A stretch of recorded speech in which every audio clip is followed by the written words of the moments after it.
रेवा आणि शशांकच्या लग्नाला 7 वर्षे झाली होती, पण ती अजून आई बनली नव्हती. लग्नाच्या 2 वर्षानंतर सासू कामिनीजी तिला टोमणे देऊ लागल्या की तिच्यासोबतच्या सुना आई झाल्या आहेत, पण फक्त तूच वांज आहेस. सुरुवातीला रेवाने फारसे लक्ष दिले नाही, पण सासूच्या टोमण्याला कंटाळून जेव्हा तिची मेडिकल चेकअप करून घेतली तेव्हा त्यात कसलाही दोष नव्हता. ती घरी आली आणि सासूबाईंना म्हणाली की आई, माझी काही चूक नाही, माझ्यात दोष नाही, शशांकला चेकअप करून घ्यायला सांगा. कामिनीजींनी हिसकी मारली की तू माझ्या मुलाकडे बोट दाखवत आहेस, माझा मुलगा वांज नाही, समजले का? तुझा मेडिकल रिपोर्ट स्वतःकडे ठेव आणि पैसे देऊनही असे रिपोर्ट बनवता येतात. चूक नसूनही रेवा रात्रंदिवस टोमणे ऐकत राहिली. शशांकही तिचे काहीही ऐकला नव्हता. आता शशांकलाही मुलाबद्दल ताण वाटू लागला. जेव्हा जेव्हा रेवाला तिच्या नातेवाईकांमध्ये कुणीतरी गरोदर असल्याची बातमी मिळायची तेव्हा तिचे मन दुखले जायचे. हळूहळू ती डिप्रेशनची शिकार बनली.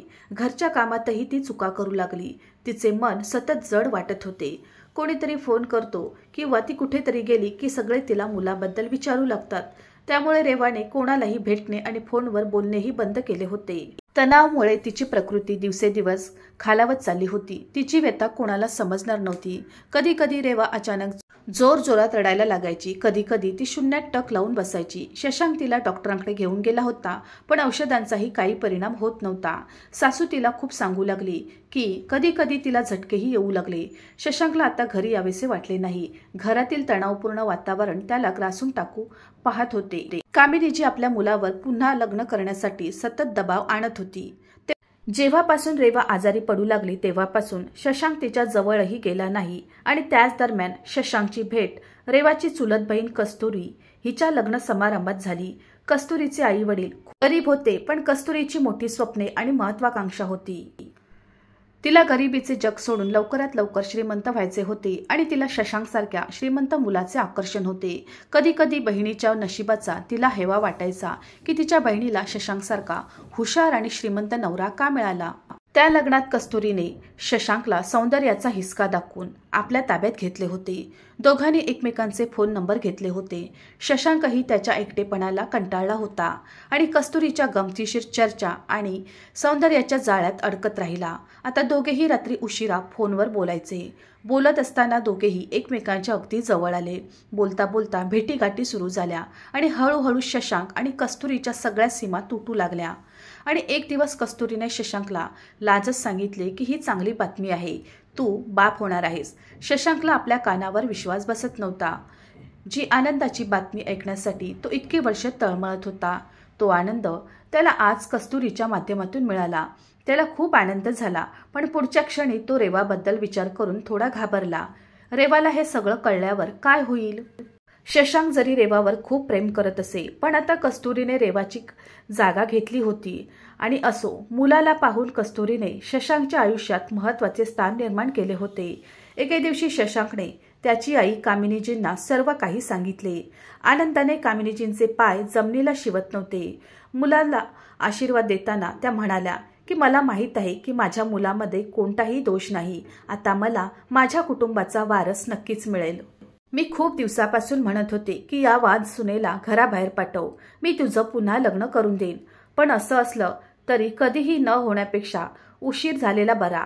आता मी आजी होणार आहे, यापेक्षा मोठा आनंद माझ्यासाठी असू शकत नाही. आईच्या चेहऱ्यावरचा आनंद पाहून शशांकला आपल्या निर्णयाचा अभिमान वाटला, पण तो जरा घाबरून म्हणाला, पण आई, रेवाला हे सगळं कळलं तर काय होईल? रेवा किती वेळ दारात उभी राहून सगळं ऐकत होती. ते शशांकला कळलंच नाही. तिचा चेहरा अश्रूंनी भिजला होता आणि पतीच्या विश्वासघाताच्या विचाराने ती रागाने जळत होती. कामिनीजी चेहरा करून म्हणाल्या, बेटा, तू लवकर कस्तुरीला घरी घेऊन ये. मला फक्त या घराण्याचा वारस हवा आहे. सून वांज आहे हे मला आधीच माहीत होतं. मी पण बघते तुझ्या वांज बायकोचं काय करायचं. सासूचे बोलणे ऐकून रेवा तुटून पडली. आज तिची चुलत बहीण आणि तिच्या नवऱ्याने तिचे प्रेम आणि समर्पण नष्ट केले होते. या दोघांनी नात्याचा भंग करून रेवाची खिल्ली उडवली होती. कुमारिका कस्तुरी गरोदर असल्याची बातमी समजतात घरात जल्लोष झाला. शशांकनेही लगेच कस्तुरीला घरी आणले. रेवाच्या आत शोकाची भावना होती. मग त्याच वेळी रेवाने तिचा मेडिकल रिपोर्ट काढला आणि सासूच्या समोर फेकून दिला आणि म्हणाली, माझी काही चूक नाही. आई, मी गेल्या 3 वर्षापासून हे सांगत आहे, मग तुम्ही लोक माझ्याशी असे का करत आहात?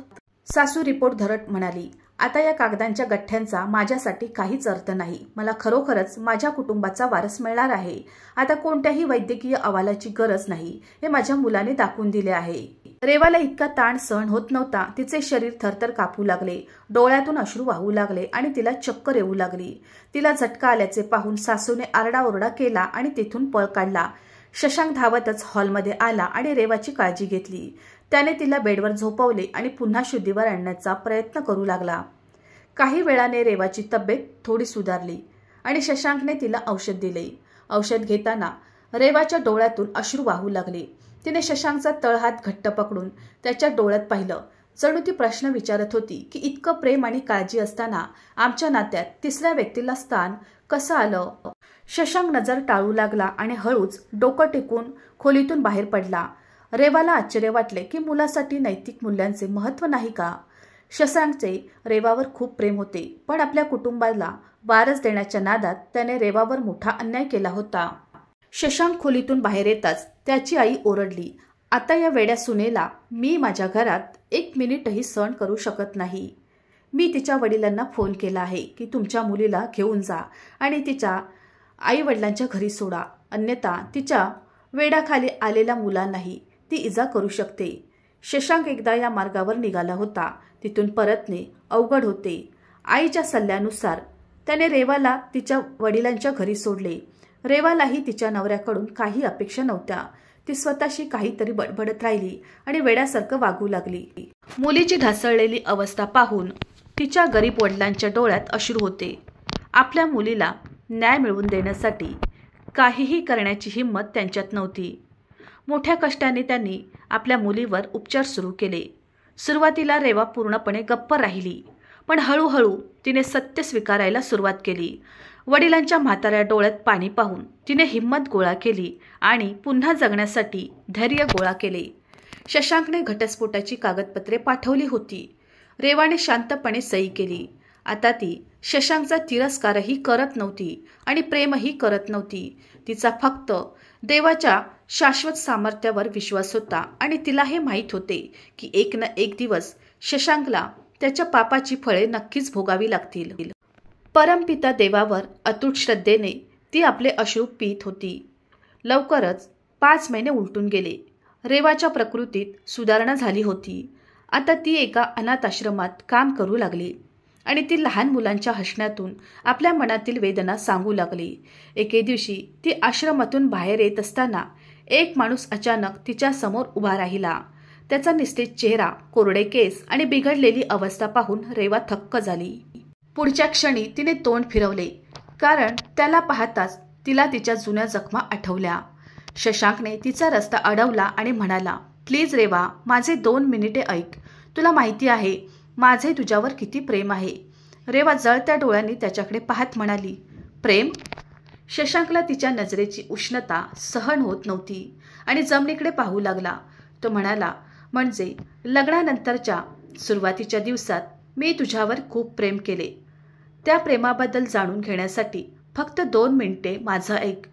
रेवा उपहासाने म्हणाली, आता सांगण्यासारखे किंवा ऐकण्यासारखे काही राहिले नाही. शशांक, आमच्यात जे काही होतं ते तूच उद्ध्वस्त केलंस. शशांक कंठ दाटून म्हणाला, रेवा, आमच्यात जो कोणी होता त्याच्यासाठी तरी एकदा माझं ऐक. रेवा म्हणाली, ठीक आहे, चल माझ्यासोबत.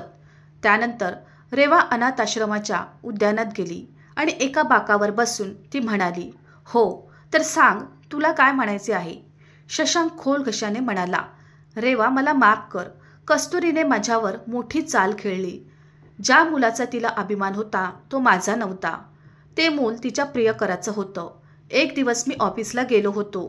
कस्तुरीने फोन केल्यावर सांगितले की आई छतावरून पडली आहे.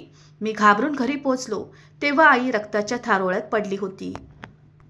आईच्या निधनाने मला खूप मोठा धक्का बसला.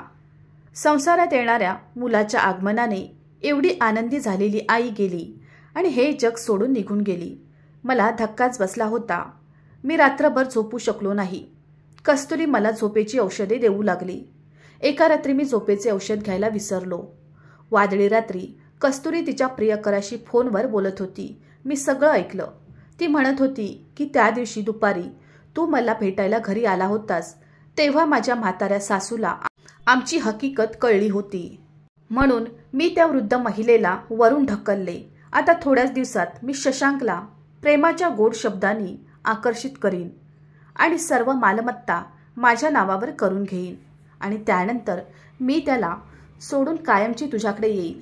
मग मी, तू आणि आमचे मूल आम्ही एक यशस्वी कुटुंब म्हणून आनंदाने जगू. तो मूर्ख समजतो की माझ्या पोटातील मूल त्याचे आहे, परंतु त्याला कसे कळणार हे व्यर्थ आहे. यातून काहीही होणार नाही.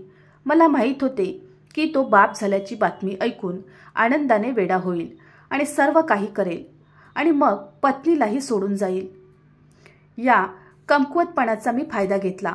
मूल तुझे आहे आणि मी त्याच्या नावाने आनंदाची बातमी जाहीर केली आहे आणि बघ आज मी माझ्या गंतव्यस्थानापासून काही पावले दूर आहे.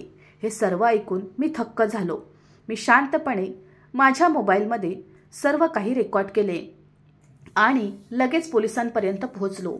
पोलीस कस्तुरीला अटक करण्यासाठी आले तेव्हा ती रस्त्यावर धावू लागली आणि या प्रक्रियेत ती खाली पडली. तिला खूप दुखापत झाली होती आणि या प्रक्रियेत तिने न जन्मलेले मूलही गमावले.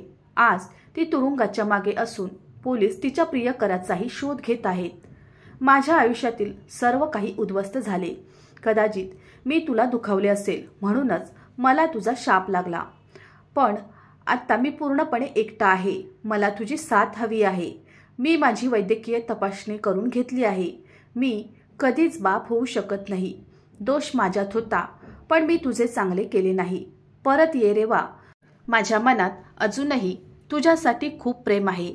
हे सांगताना त्याचा कंठ दाटून आला आणि तो ढसाढसा रडू लागला. शशांकची अवस्था ऐकून रेवा थक्क झाली.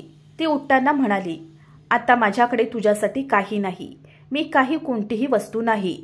जेव्हा तुला पाहिजे तेव्हा तू मला तुझ्या आयुष्यातून काढून टाकावे आणि जेव्हा तुला गरज असेल तेव्हा मला तुझ्या आयुष्यात समाविष्ट करावे.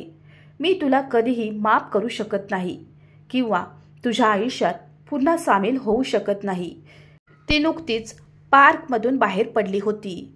तेवढ्यात एक हुशार दिसणारा तरुण आतून बाहेर आला आणि रेवाकडे बघत म्हणाला, अरे रेवा, तू अजून गेली नाहीस? रेवा हसून म्हणाली, नाही हर्ष, मी थोड्याच वेळात निघते. तिथून चालत ती हर्षपर्यंत पोहोचली आणि त्याचा हात धरून ती म्हणाली, हर्ष, माझ्या भूतकाळातील सर्व काही माहीत असूनही त्या दिवशी तू मला विचारलेस की तुला माझ्याशी लग्न करायचे आहे का? तर आज मी तुला उत्तर दिले, हो, मला तुझ्याशी लग्न करायचे आहे. आयुष्याच्या कठीण काळात तू मला साथ दिलीस. आयुष्यातील प्रत्येक सुखदुःखात मी तुझ्या पाठीशी उभी राहीन. हे ऐकून हर्ष आनंदाने उडी मारून म्हणाला, माझ्या पत्नीच्या मृत्यूनंतर माझ्या हृदयाच्या तारांना स्पर्श करणारी तू पहिली स्त्री आहेस. आई पण तुला खूप लाईक करते. तू घरी जा. आजच त्यांना ही गोड बातमी दे.